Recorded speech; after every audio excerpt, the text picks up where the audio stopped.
Hello there, it is Rachel. I know it's been a few years since I've hopped on here, so if you've seen my other videos about Bible memorization, I hope to bring a bunch more to you soon. If you have any that you want to see, just let me know and I would love to try to make those with me and my mom. So today, I still strongly believe the easiest way to do Bible memorization is through song.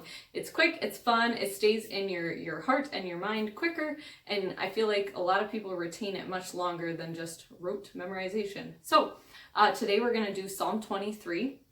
Originally, my mom made this song to help the Ashton Bible Church in a little town in Iowa, so I hope that it can help you too. I love to hear from you guys in terms of how it's helped you, your Sunday school, homeschooling, however you use it. But be sure to share this with people who need it too, especially for those procrastinators for last minute tests. So Psalm 23 is from the New King James Version for this song. So an easy way to remember where to look in your Bible is basically smack dab in the middle, and then maybe a little bit to the left, and just that quick, you are in Psalms. So here we go. The Lord is my shepherd, I shall not want. He makes me to lie down in green pastures. He leads me beside the still waters. He restores my soul. He leads me in the paths of righteousness for his name's sake.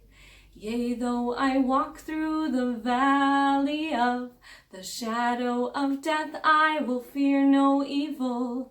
For you are with me, your rod and your staff, they comfort me.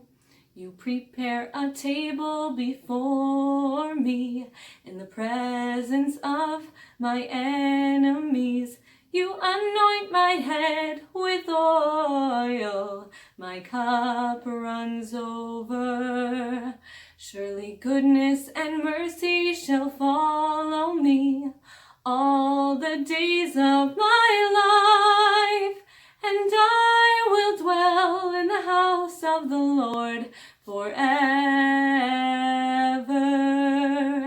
Psalm 23.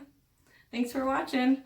I hope this was a lot quicker and more fun and celebratory than some of the other versions online, because I didn't find any I liked, so that's why we made this one up today. So have a great day. Thanks for watching.